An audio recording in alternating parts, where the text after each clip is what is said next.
The Sportsman's Alliance of Maine welcomes you to Conserving the Maine Outdoors on Legacy 1160 WSKW. Now, here are David and Mike. Welcome to Conserving the Maine Outdoors with David and Mike, a production of the Sportsman's Alliance of Maine.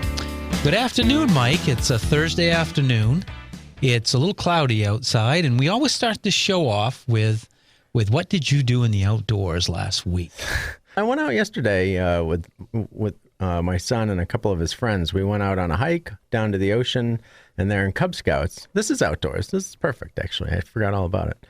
And we walked down to the ocean. It was mid to low tide, and the kids were trying to look for pearls and a couple of oysters that they found and stuff like that. It was pretty fun. And then, it was with their Cub Scout. They're doing feathers, ferns, and I forget the other one. There's three. It's like a little merit badge or something. So they're supposed to observe wildlife, which we saw a bald eagle. Supposed to check out plants and animals. So it worked out good. So that was the highlight of the week. How about you? Well, I did some deer hunting, and I have the luxury or I guess the benefit of marrying into a family with 240 acres of prime deer hunting land, and I've hunted it for over 30 years and usually shoot a pretty decent buck every year on the property. And this year it's a circus. There's a huge stand of oak and a lot of acorns in the woods, and I have to walk down through these oaks to get to my stand in the morning in the dark. It sounds like a sheep pasture down there. There's deer going everywhere. I've seen probably 35 deer and probably heard another 20. And a lot of them are probably the same deer, just visiting, and I've seen all kinds of does. I've seen spike horns, and yesterday morning I passed up a crotch horn. And I had the second year in a row, and I can't, because I don't know what the liability issues would be with the company, but I have certain ammo in my 35 Marlin. 2 years in a row I've had a dud in that box of ammo. The odds of having two in one box is pretty amazing, but had my gun checked out. Gunsmith said the gun is fine. It's the ammo. So I've changed to a different I'm now using Hornady ammo. Yeah, that's always been pretty good. I had a beautiful buck in my sights, too, and I sat all day waiting for him and came back. But I going down to my stand is now quite adventurous. Twice this year, I've almost been run over by a deer in the dark. Wow.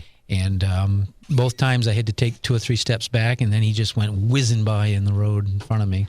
So it's been quite a year for me. That's cool. I've seen a lot of deer, and it's kind of nice, to be honest with you. I don't want to tag out because I'm having so much fun seeing wildlife. Nice. Yeah, I saw a bobcat as well. Wow. Stepped right in the road 30 feet from me, looked at me, and then ran up the road in front of me, which that's is neat. Pretty neat. Yeah. Definitely. You don't get to see those very often. No. So we're in the deer theme, and that transitions right into our guest. We have a SAM member, Bob Humphrey, who I've admired his Facebook page. I think he started it up, and we'll get him to explain when it started and how they operate. But he runs I believe it's the Maine Deer Hunters Facebook page. And I go on pretty much every day to check it out, to see who's been getting what kind of deer and see all the adventures. I particularly like the fact that they've got a lot of young people on there, young kids getting their first deer. And with that, Bob, tell us a little bit about yourself and what you're doing with the Maine Deer Hunter page, and how in the world did you get started on social media? I'm trying to find it here so that I can remember the date, but when Maine's plan for deer came out... I crafted that, by the way. Actually, so did I. I was there. Yeah, Mike and I both were involved in that. Okay, then you tell me, when did that come out? That came out about 10 years ago. Okay. Yeah, 2010, 2011. Yeah. That was the time, as I'm sure you recall, when Maine's deer herd was not in particularly good shape. Correct. There was a lot of discussion about what to do about it, and if you put 12 deer hunters in a room, you're going to get 12 different opinions. Yeah, that's right. It was.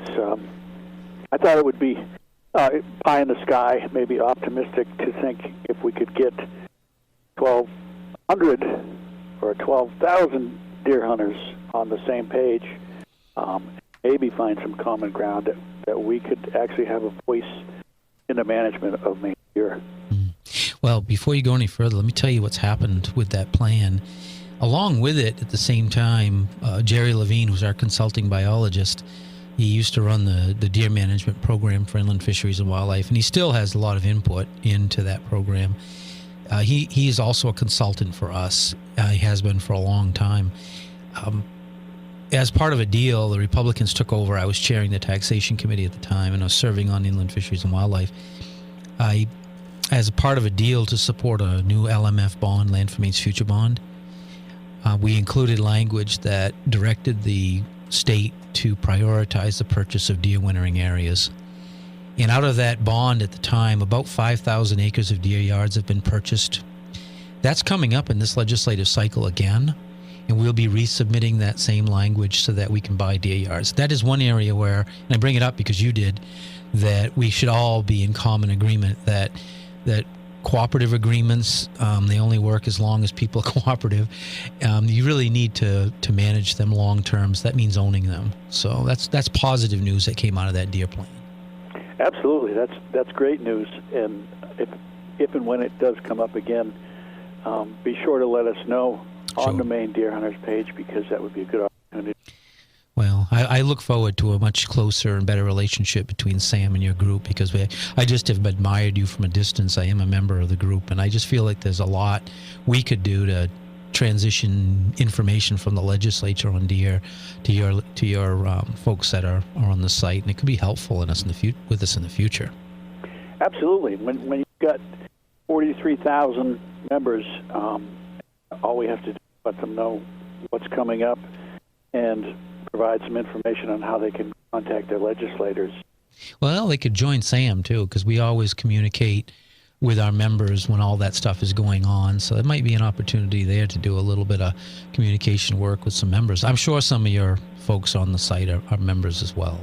But it can't hurt to have more. That's right. Matter of fact, it helps us, as we learned in the recent Senate race between Speaker Gideon and Collins. We were major players in that race, and I think we bumped Senator Collins over the top. It goes to show that you've got some influence if you team up with each other. Well, tell us more about your site. I love your site, and I particularly like what you're doing with young people. Is it my imagination, or are there a lot of young people on your site? There are a lot of young people, a lot of female hunters. Notice that. Quite active on the site. And while I'll take credit for creating it, I really can't take all the credit, even most of the credit for running it. We have a great team of administrators and moderators, a lot of the heavy lifting on this. Can you speak up again, Bob? We're losing you a little bit again. Can you say that again?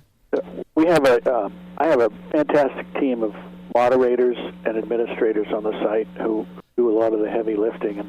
And Daniel Bell, in particular, I don't want to leave anyone out, but he's really very aggressive in our mentoring program, in promoting the whole youth hunt aspect. He's gotten some sponsorship for contests, photo contests, and essay contests from the and we've also started an informal partnership with the Maine Conservation Camp at Bryant Pond. Nice. They're a good group. We partner with them as well, and everything we do at our education center is 4-H, so we work directly with Bryant Pond as well. It's a small world. It seems like we're all migrating to the same resources because they're so effective and helpful. And with the same priorities, Yeah. The future of hunting is in the youth. I think the transitional piece from partnering up with organizations like yours is that Sam is seen as a pretty powerful legislative influence, meaning we submit legislation, we can change policy. And I think if people want to change policy, it's a team effort. A group like yours, although they may feel powerless, one person may seem powerless. When you're communicating well and you have an entity like ours that can deliver policy change, when you can muster up, it's like a tornado, Yeah, it takes a little while to organize, but once it gets organized, it's powerful. And I think that's really where people want to make changes. We can do that. And so, Bob, tell me what some of your folks on your site would like to see for changes with white-tailed deer. What do you see out there as maybe some areas we could improve on? Well, you've already hit on one, obviously. That's kind of one of the three legs of the stool that holds up Maine's deer herd, is protecting winter habitat. Predator control is another one, and as you know, it's a sticky subject because you have to be able to justify managing for one species over another. But I think there are some economic and ecological reasons for doing so. Those would be two of the biggest ones, and beyond that, there are just so many. But oftentimes, to find agreement is not so easy. Yeah. Well, I think to speak to the predator control, because Jerry Levine, our consulting biologist, he advises us on. He has his own little predator control program that he runs. He works with, actually trains coyote hunters. But one of the things that people, I think, need more education on is the significant predation by bears on fawns and moose calves. And I remember when I was on the committee, the subject came up, and I got quite a bit of ugly feedback when I said ignoring bear predation on fawns is like standing on the gallows and ignoring the hangman. If it's a major component, which it is, looking the other way and ignoring it's not going to help the problem. It's still going to be there, and it's still going to grow. And the bear population is growing statewide, and we need to do a better job figuring out how to manage particularly the large males that figure out in the springtime that fawns are easy pickings with their nose. So between coyotes and bears, I think we're on the same page. We have to have a program, and I got to be honest with you, the anti folks don't scare me one bit. When you talk about conservation and management, this has to be part of the formula, and we shouldn't be afraid to say so. I couldn't agree with you more. I think bear predation is probably, certainly needs to be put out there more. We need to start with education and tell people exactly what the issue is and how significant it is. And in order to do that, we need to determine. There were some studies in Pennsylvania a few years back that showed it is very significant. And we need some research in this state on bear predation, and then we can take that forward and maybe take some action. Yeah, well, it might be an area that we could have some mutual agreement, your group and our group. Hopefully someday it'll be one and the same, but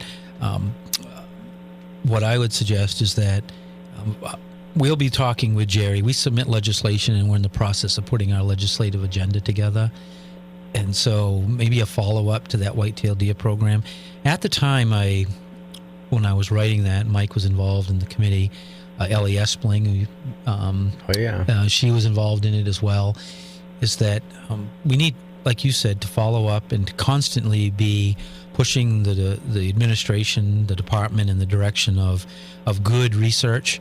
Because as we learned in the bear referendum, that having knowledgeable people and being able to articulate and educate in an effective manner is how you win on these issues. People, once they understand what's going on, I think they usually will fall on the right side. One thing we have to remember as hunters, we all ultimately we have to stick together with whatever the plan is going forward, because if we're seen as having, if we're split or if we're arguing amongst each other or whatever, it's not effective. And the anti-hunters do come after us. I can remember defending the coyote predation portion of the IF&W budget in a big floor fight in the House of Representatives. Yeah. And ultimately, I won, and they still have that fund. It was fun, actually, doing that big debate on the floor of the House. But other than that, they've come after it. It was $100,000 is what the to do some targeted deer yard management in the wintertime. Yeah, in deer yards, coyote control in deer yards, and some of it was in very remote areas, and it's not cheap, but it comes straight from hunting licenses too. So people that from the outside that want to try to control, how our hunting license fee dollars go to is kind of ticks me off a little bit sometimes. Hey, Bob, I'm going to bring this up to you because it's something I've noticed over the last few years, and I think that some education on your site might be helpful. Maybe I should write about this more. Since I think Deirdre Flemings from the Portland Press Herald did a story about it, how the population of deer is migrating to the coastal counties, and that the deer population, particularly above Bangor, North Maine woods to the west as well, and down east, is just a remnant of what it once was. But with that comes comments like from the Southern Maine Fish and Game Clubs and some of the hunters down there, we have all kinds of deer. We don't need to protect deer yards. We don't need to buy deer yards. We don't need predation control in Falmouth. We don't need it. As a community, we need to do a better job, I think, educating that parts of Maine, northern, western, and eastern Maine, were once a whitetail capital of this country, meaning people came to this state to hunt in those areas because of their big whitetail and the reputation to produce huge bucks. That's changed dramatically. Should we give up on them? Absolutely not. I will never give up on bringing deer back to those areas of Maine. The logging practices have changed, but we are going to, our generation is going to have to put in place the pieces to bring deer back in the next generation.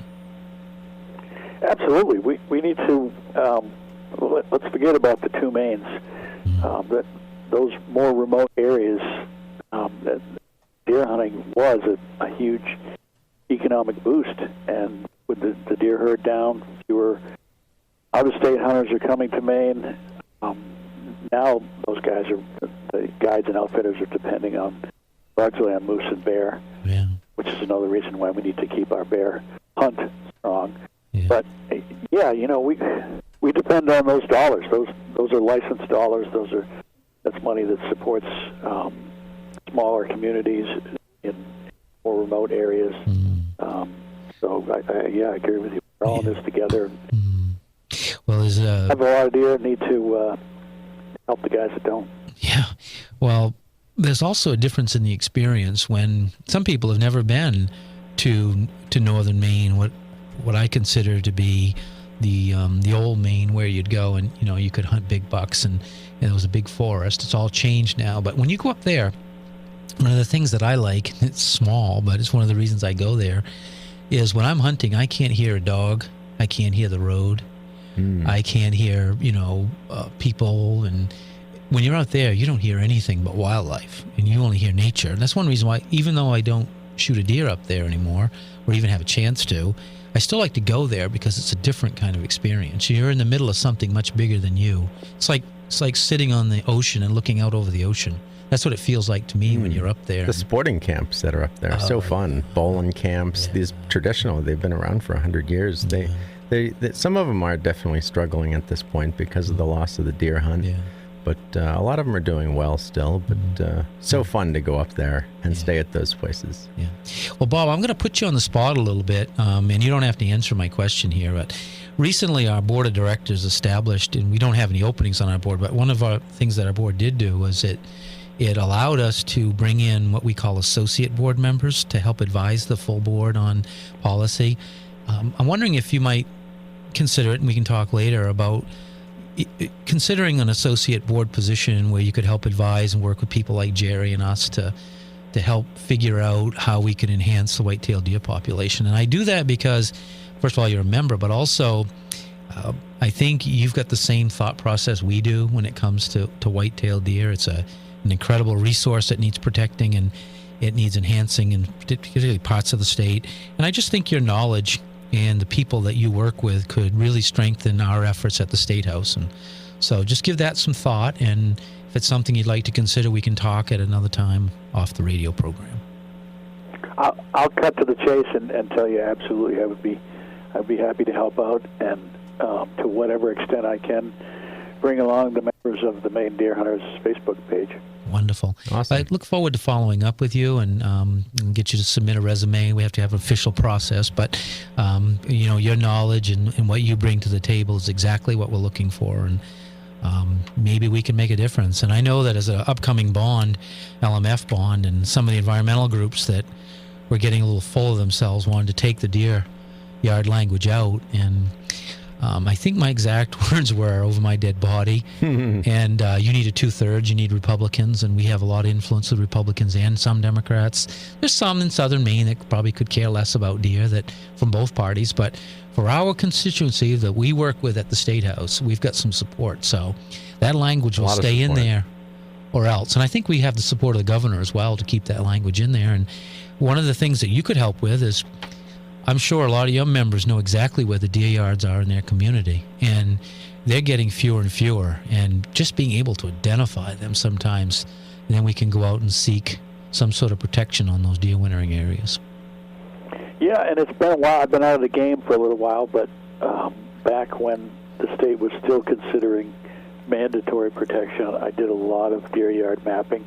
I think those are maybe outdated, and maybe it's time that we look at those again and try to update the deer wintering area maps statewide. Yeah, great. Well, I have a few in mind. I have one up in the Forks. It's on the Dead River that we've had our eyes on for a long, long time. There's one up in Aroostook County that a big piece that the Conservation Association up there is looking at, and I've already had some preliminary discussions if there is a new bond package.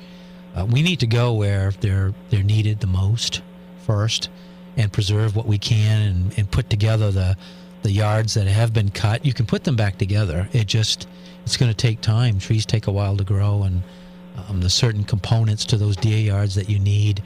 You need the winter cover, but you also need edge feed, and so there's so many ways that we can do.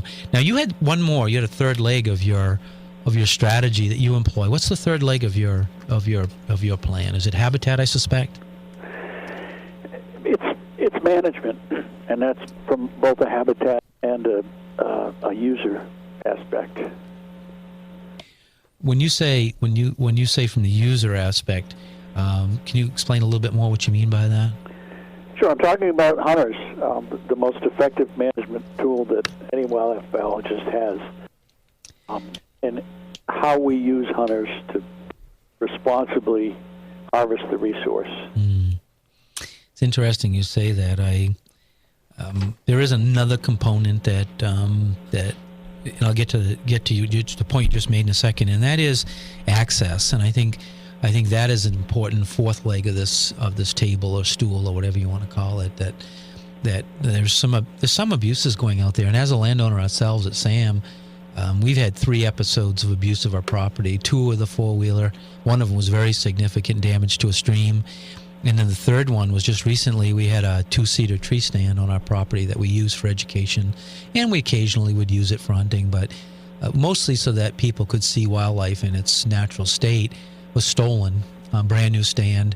Somebody came in during the night. I thought it was somebody that was going through with a 4-wheeler. I didn't realize they were stealing stuff off our property. So it left a bad taste in our mouth. We're not going to shut our land down, but some people would when things like that happen. So I think we have to be very vigilant in promoting good landowner relations, because having all those things, if we invest big in especially private land, and then it gets shut down because of abuse, then we've wasted our money in investment. But and that's not to say that there's something positive to go along with that. But getting back to your hunters as a management tool, we have to find a way to slow the loss of hunting numbers and replace them with responsible hunters in the future and keep the numbers up. For the very reason you brought up, Bob, and that is we need these hunters for a management tool. Absolutely need them. And you hit the nail on the head there with access, because most of the surveys nationwide that ask people why they've left hunting or taken time away from hunting, lack of access is usually the number one or one of the top 3 reasons given. Yeah, I know that in the past we've had as many as 25 hunters want to hunt our family property, and right now I'm hunting it with my uncle and his grandson. Good for him, he's mentoring a 16-year-old River Edmonds into the hunting fraternity. He's a good kid. He's a modern teenage boy he's a young man now, but he's really into it, and I had hoped that he would get a shot at a deer, but he didn't this year. He's still got a couple more chances to come, but I digress. I get back to my original point, is that we got to get more lands opened up, and at some point I'll have a discussion with you, and maybe we can survey some of your members. I have some thoughts around extra training. Right now, the Inland Fisheries and Wildlife, I think, is going to go to an all-online hunter education class. Yeah, I heard that. Yeah, and if they do that, I'm concerned that we're not going to have any hands-on, face-to-face discussions with these new hunters. And I wouldn't mind starting some sort of extra training specifically for how to interact with landowners to generate goodwill with landowners, and with that extra training would come some certification that you've got your extra training, and that would maybe give some landowners some extra comfort to let more people on their property. Yeah, that's a great idea. Yeah, I think we'll have some discussions. Maybe we survey our members. We're about to send out a survey now, and maybe some specific questions around white-tailed deer we could put together and survey some of your members on your Facebook page, see what their thoughts are. Yep. Well, this has been a great interview, Bob, and I would invite you back in the future. I look forward to maybe working with you. We can have some discussions what that's going to look like in the world of COVID. But thank you for coming on, and I would really like to explore some more of what we're talking about, and then perhaps establish a relationship with you and your listeners. And so thank you very much, and I look forward to having you back on in the future. Is there anything else you'd like to say? No, just thank you for the opportunity. It's been a pleasure, and I really look forward to working with you on behalf of myself and all of the members of the Maine Deer Hunters Facebook group, and even the rest of the license holders that aren't members yet. Exactly. Well, thank you, Bob. And for those that are listening, we'll take a break here in a minute. But if you'd like to join the Sportsman's Alliance of Maine, you can go to sportsmansallianceofmaine.org, or you can call our office at 623-4589. And we strongly encourage you to jump on the Maine Deer Hunters Facebook page. It's a wonderful site, and it's really great to see all the young people and what's going on there. So good job, Bob, and we'll have you back on in the future. Conserving the Maine Outdoors is back. Here's Mike Shaw. Welcome back to Conserving the Maine Outdoors with Dave and Mike, a production of the Sportsman's Alliance of Maine. And if you'd like to join the Sportsman's Alliance of Maine, it's a great Christmas present. You can give them away. You can call our office, talk to Becky. And who doesn't want to talk to Becky, actually? Everybody wants to talk to Becky. They don't want to talk to me or David, but they want to talk to Becky. Yeah, she can so sign you up as a humiliating. member. You can go onto our website, sportsmansallianceofmaine.org, and we have some great benefits and some great sponsors. I saved $90 on an ice fishing suit from our Cabela's. It was nice. 20 or 25% off. It was amazing, and it's happened to me over and over again. And the amount of money you're going to save just shopping at Cabela's, you'll pay for your membership over and over again each year. So come and join us. There's power in numbers, and sportsmen and women. We need all the help we can get, basically, in the legislature, the legislative process, and we have some great youth. We have a whole youth education facility, so come join. It's a good organization. Yeah. With that, a nice segue, Mike. I'm glad you're saving some money, because I think last year you gave us the most amount of money of any board member, donations to different things, and so maybe you can recapture some of that money that you've given to the organization already. And I'm just a blue-collar working stiff, too. I know. You're out there chugging trains along the track. I work second shift. Okay, well, we appreciate it. But with that, we have a great guest upcoming just a minute here. Met Mark a long time ago during the bear referendum, and just a really good guy, a straight shooter, honest right to the core. And so Mark Dufresne, I'm going to introduce you, and you have a very interesting program. And when I first heard about it, I was like, holy smokes, how did he pull that off? But with that, Mark, introduce yourself, where you're from, what you do, and then let's talk some about your program, which I think is pretty innovative and truly amazing. So welcome to the show. Well, thanks for having me. I appreciate it. So Mark Dufresne here, and I live down in Gray, Maine, and I'm actually a hunting guide for bear mostly, as well as a taxidermist for 40 years now. So Wow. The woods keep me pretty busy. Yeah. Well, I really got to meet you back during the bear referendum, and I was very impressed with you as a person, and you struck me as a man with pure integrity. And with that, Well, I appreciate that. Yeah, I don't usually give those kinds of accolades out easily, but you earned them, and for that we greatly appreciate it. No, the bear referendum, that was a pretty trying time, It and was. for somebody who never wanted to be in the political circus, I kind of ended up in it, but it was good. I learned a lot, and I hope we helped some things along the way, and Oh, definitely found out that, David, you are a straight shooter as well with a lot of integrity. So I appreciate having you. Thank you. With that, you're running a great program with young people. Can you tell us some about that? And when, I'll let you go through your program, what you did, and Sure. Yeah, go ahead. So first off, I for years, I do a lot of hound hunting with my hounds, and a lot of bear hunting mostly, and I've always tried to do sort of at the end of the year after guiding. I've always tried to do some form of a youth hunt, and I usually try to work with an outfitter somewhere, and sometimes we only had 2 kids, and sometimes we had a dozen kids, and we'd do everything from hound hunting for bears to rabbit hunting to some grouse hunting. I mean, we'd try to cover it all if we could in a weekend, and I can't take much credit here for this latest program, but this is actually the brainstorm of Matt Thurston and his wife Meredith. Matt is the chairman of the Fish and Wildlife Advisory Board, and Matty wanted to put his money where his mouth was, and youth is pretty critical. It's the only hope we have to maintain the traditions that we have, and Matty really put together a tremendous hunt, and I just got invited along to be part of it, and it was a tremendous success. We had I think that Friday night on stand, we had 16 youth hunters, and this occurred up at King and Bartlett, which is a private fish and game club that's been around, I think, since the late 1800s was when it first started.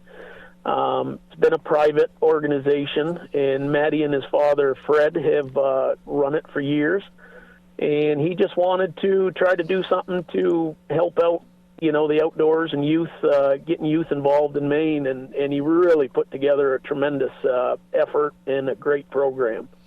Well, I see that there's a lot of young people here, and it's a mixture of young men and young women. Before we get into that, I have had the pleasure of being at King and Bartlett and met Fred, who's a Life Sam member, and I haven't really had a chance to get to know Matt as well. But oh my God, that's just heaven's country over King and Bartlett. I did have a chance to fish in the lake, and I mean, it's a tremendous resource, and these kids don't even realize how lucky they were to get to be invited to that place. It's a jewel and a diamond here in Maine that a lot of people have never got to be there, and really neat that he went through the effort to do that. Yeah, well, when I went up, I wanted to do a little fly fishing, and I don't know, I don't want to insult Fred. I don't want to give his age away or anything, but I know that he's eligible for Medicare, so I'm just going to leave it at that. And that's good. That's wise.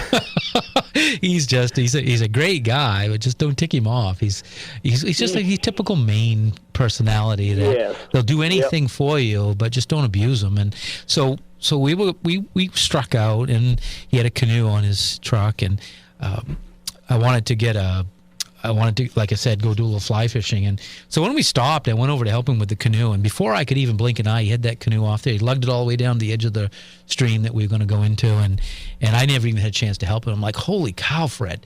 Oh, he said, you got to keep up, kid.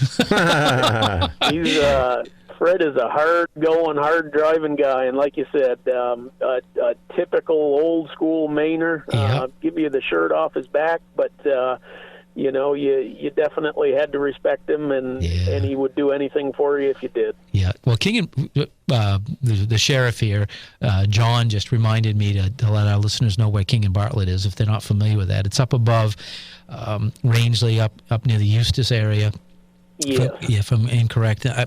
But what's the flag? Is it? What's the lake that's right? So it's above Flagstaff. Yeah, Flagstaff Lake. It's up to the north of that. Just an amazing spot. You drive into it. You go through a gate, and when you get up in there, it's just a magnificent. This is a series of ponds right there. It's just terrific. And they're managing it. They're doing some forestry in there, so they're managing for wildlife. And Fred's done a nice job with that. Just an amazing place. The brook trout fishing is tremendous. That's been probably their focus since Fred's had his hands on it, and it's some of the finest native brook trout fishing in North America, really. Yeah. My wife caught a nice brook trout right off the dock. Yeah. right at Fred's house. My son did too. He was pretty young at the time. Oh, yeah. It was probably a 4-pound brookie. And if you know Fred, those brook trout are like Fred's babies. And, my son was so excited, biggest fish he ever caught, so he's running down the dock, dragging this poor fish down the dock. And I'm over there running at him, trying to kick it back in the water. So I'm abusing the brook trout. Oh, my God. I know that when we were up there, we did a retreat for a day or so, and after the retreat, we had a chance to do a little bit of fishing before we all went home, and Becky hooked into a whopper. And we had the boat there taking pictures of it, and that pole was bent right over. And I dare to say what that thing weighed, but she was using a rod that I had brought with me, and it was bent right over. I've never had a fish like that on. It had to be a 10, 12-pound lake trout or something. It was a beast. But yeah, anyway. I actually mounted the largest lake trout that came out at Big King Lake was 23-pounder. So there are some big fish there. Yeah, nice. Well, maybe it was a 24-pounder back.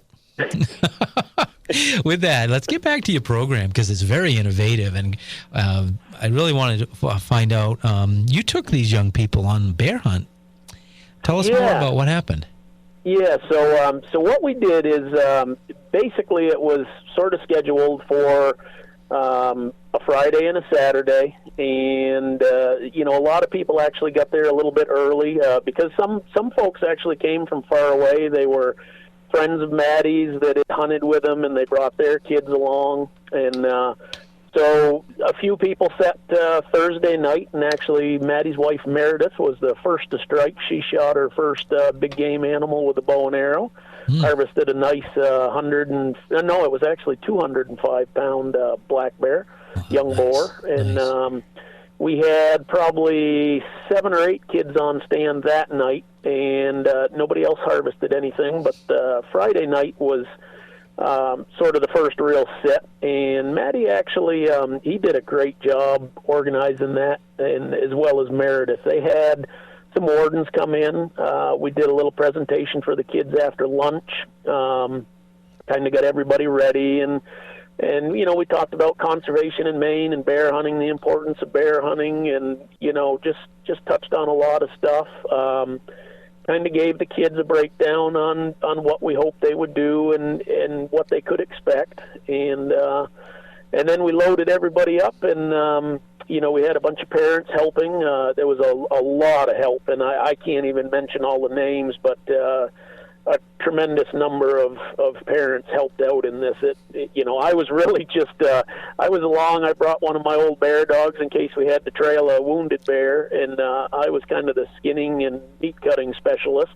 So that's really all I can claim fame to. But so these kids went out and set, and I can't remember exactly how it went, but we did harvest 4 bears. Nice. Really neat. The number of archery hunters was actually tremendous, and we had 100% recovery on the bears. We did have 1 wounded that we recovered the next morning, but these kids really did a fine job. I think all but a couple of kids got to see bears. They passed on sows and cubs and immature bears. So a lot of great things, and then Saturday we kind of had a fishing derby for the kids, just a little unofficial deal. All the kids kind of manned their own boat, and we sort of Maddie had made up teams that had an older kid that might be 17 or 18, right down to 8-year-olds. Wow. And it was a great time. The kids caught a few. There was some lake trout caught, some nice brook trout caught. Kids had a great time, and then they went and they set again Saturday night, and it was just a tremendous deal. Maddie had gotten some gifts, some different donations from different some of the state and some of the wardens. A lot of people chipped in here, so everybody got to have a hat, and he had King and Bartlett bear hunt shirts printed up. Just a real fun time, real family-oriented, which was a lot of fun for me. Pretty much mom, dad, the kids. We had, I'm not even sure, there must have been 40 people there just, with the whole family. Some families had 2 kids, some had a single kid hunting. just a great time. Wow, that sounds wonderful. I see there was a good mix of young men and young women in your group, and we'll show on the show because we do video it and we put the video in with the audio, and we'll definitely. I guess my only one question would be, do you think any of these folks would have any concern with their photograph being used on a radio program with a video? I don't believe so. Okay, I did talk with Meredith and and Maddie, and they were fine with it. That's great. the whole point of this thing is to get youth involved in hunting. Sure. So if that helps to promote it, that's a great thing. Yeah, well, what you're doing, though, is really what essentially we should be doing all over the state. And I love the fact that you set this example, and Fred and Matt, my hat goes off to both of you for leading the charge on that. I know it's difficult because we run an education facility for young people, and what I'm finding is not the young people that's the problem. It's the other people that don't understand what you're doing. It's the people that don't understand why we have a shooting range, why we want to take people hunting. They don't agree with hunting, and so we don't really have any problem with the kids. We're having more problems with our neighbors and those that really just disagree they don't with. want to understand. That's the sad part of today's society, is a lot of people don't want to look at somebody else's viewpoint, and they don't want to understand. Yeah, that's right. There was a lot of great benefits from this weekend, from patience and persistence, friendships. Some of the hunters that passed up smaller bears got to harvest larger bears, and just, not giving up. We had a wounded bear, we were up at 5 o'clock the next morning. We tracked it down. We continued on where we'd left the night before. It was an archery bear, so we didn't want to push it. So we decided to back out. But what was neat about it was before we went and looked for each bear that the hunter shot, we all gathered together. So it was a really neat, just the vibe from it all was fantastic. I mean, you had 20, 30 people standing there at a bear bait. Everybody's excited. The kids are talking, you don't know what they shot. We're hoping for a recovery. Just a lot of fun. Really good time.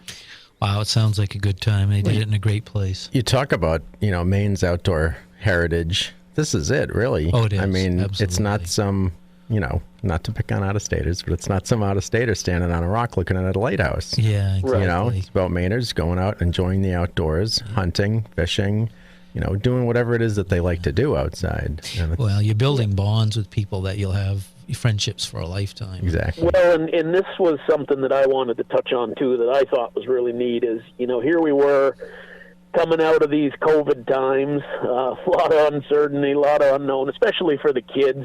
Some of these kids are juniors, and they lost their sports seasons and, hadn't seen their friends, and it was such a neat dynamic to watch these kids. Like, they needed that interaction with each other, and for a lot of them, that was the first chance that they'd had. And I mean, we had 18-year-olds and 8-year-olds just laughing and having fun. And I'll tell you, one of the neatest things that I saw was a game of hide and seek. There's no cell phones up there. There's no social media.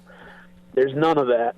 And these kids had a game of hide and seek. I haven't seen that since I was a kid, really. So it was a lot of fun. Interactions, social bonding, building relationships. It was just there were so many positives from it.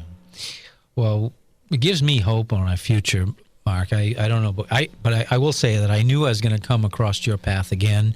At the time, just learning what you stood for and what you wanted to do as a guide and whatnot, I knew I was going to come across your path. We're not done yet. Oh, I don't think so.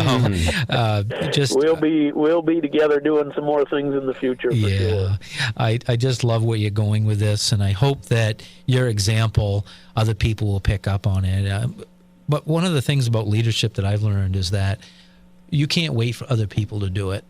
If it's a good idea and you believe in it, you just got to grab the bull by the horns and go do it sometimes. Yep. And maybe you can affect one person, maybe you can affect 15 people. And in Fred's case and Matt's, they can affect a significant amount of people with the resources and what they have at hand. And not everybody can do that. Not everyone can have this type of event. But if you have somebody who has an interest in the outdoors, take it upon yourself to help them out. Right. When I was a kid, Something that I'd like to touch on that, and even this hunt, it's pretty easy to bring somebody hunting that is interested in hunting or already hunts. But think about this for a minute. If each one of us is a hunter, recruited a non-hunter, we would be in a place that nobody could affect us numbers-wise. Right. But you have to recruit that non-hunter, not just take a hunter that already hunts, but try to get somebody into the outdoors that hasn't been in the outdoors. That would be a tremendous thing, and one person for each of us. That's not that hard to do, but it would make a huge difference for us down the road. Absolutely. I see it myself. One of the things that I can, and I think listeners can do, is some people have an interest in getting into the outdoors, not necessarily hunting being the initial entry into the outdoors. Sometimes I'll invite somebody just to, hey, I want to take a walk in the woods, because they're afraid to go in by themselves. They don't have any experience in how to get out of the woods.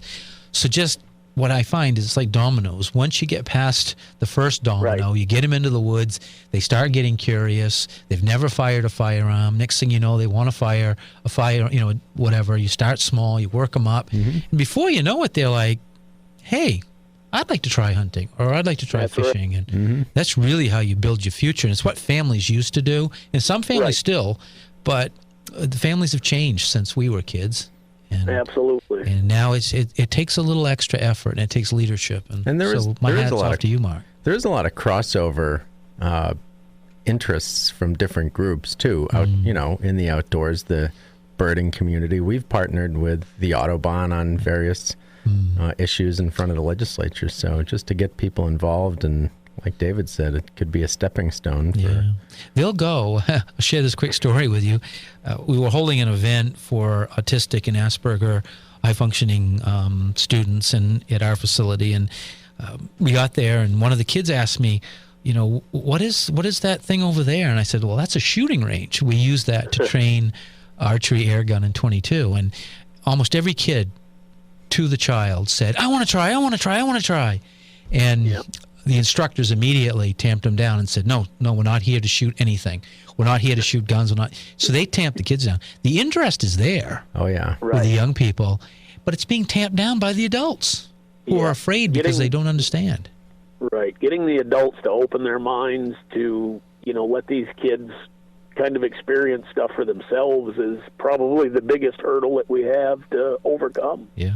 Where would you want your child to learn how to shoot a firearm? With their buddy in the backyard when mom and dad are at work? Or at a facility with trained instructors that can contain every single action your child takes? Absolutely. Yeah, it's important. And, I really wish more people were open to it. And, when we see one of those little glimmers of hope, we have to jump on that and take a hold of it and try to mentor them and get them into the outdoors and give her those opportunities so that these kids have a chance to experience it. Well, that's some amazing things that happen in the woods of Maine, and I love what you're doing.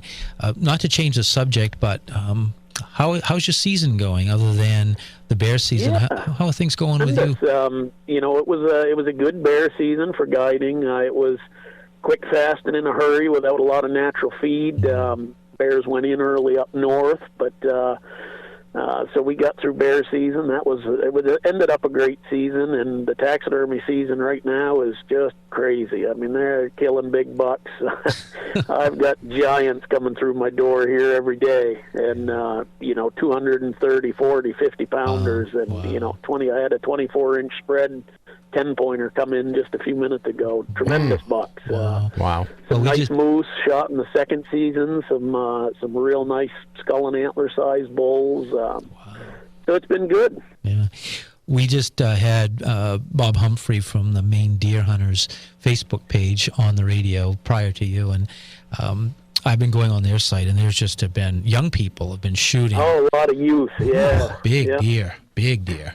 A A lot of big smiles too. A lot of kids shooting bigger bucks than I've ever shot. It's hard. You take a kid out and he shoots a 200-pound, 10-point buck, and they think that they're going to do that every year. And that happened with my niece, Haley. She shot a 230-pound buck last year, and this year she got a little doe, and she's all upset with herself. And I said, well, first of all, every animal that you take is a treasure, accomplishment, and it's an accomplishment. Yeah. And you're not going to always get that 200-pound, 10-point buck. It's just that's the nature of the beast. And one thing that we made a point of with these kids that I wanted them to understand: social media is kind of a strange beast. It's a great help, but it's also can be an arrow in our side. And these kids, I wanted them to enjoy the experience of a bear hunt. And I said, if it's a mature bear and it's a legal bear and you want to harvest it, harvest it. It does not matter whether it's 100 pounds or 500 pounds. If it's a legally harvested animal and you're having fun and enjoying the hunt, be happy with it.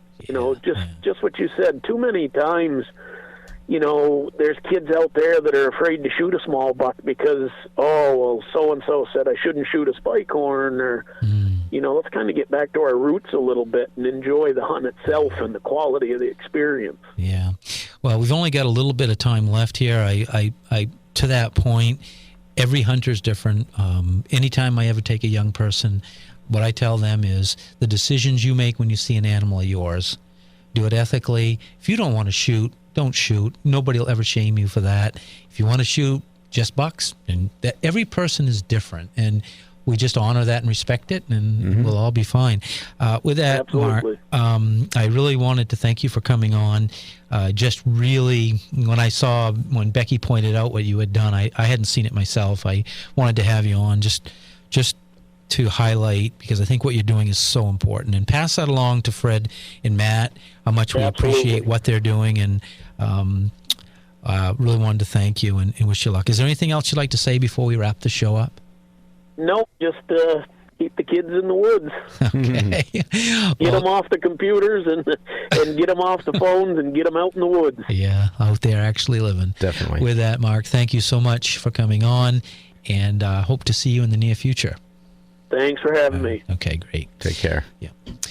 With that, we're going to have to wrap up another show, Mike. Yeah. Want to put another plug in for folks to join Sam? And definitely. Folks, join Sam. Definitely. You can get on our website, sportsmansallianceofmaine.org. You can call the headquarters building. What is the number up there? 623-4589.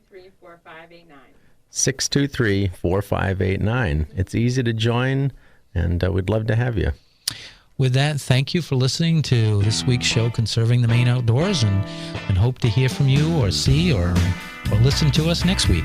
You've been listening to Conserving the Maine Outdoors with David Trahan and Mike Shaw on Legacy 1160 WSKW. Join the Sportsman's Alliance of Maine by going to sportsmansallianceofmaine.org and like us on Facebook.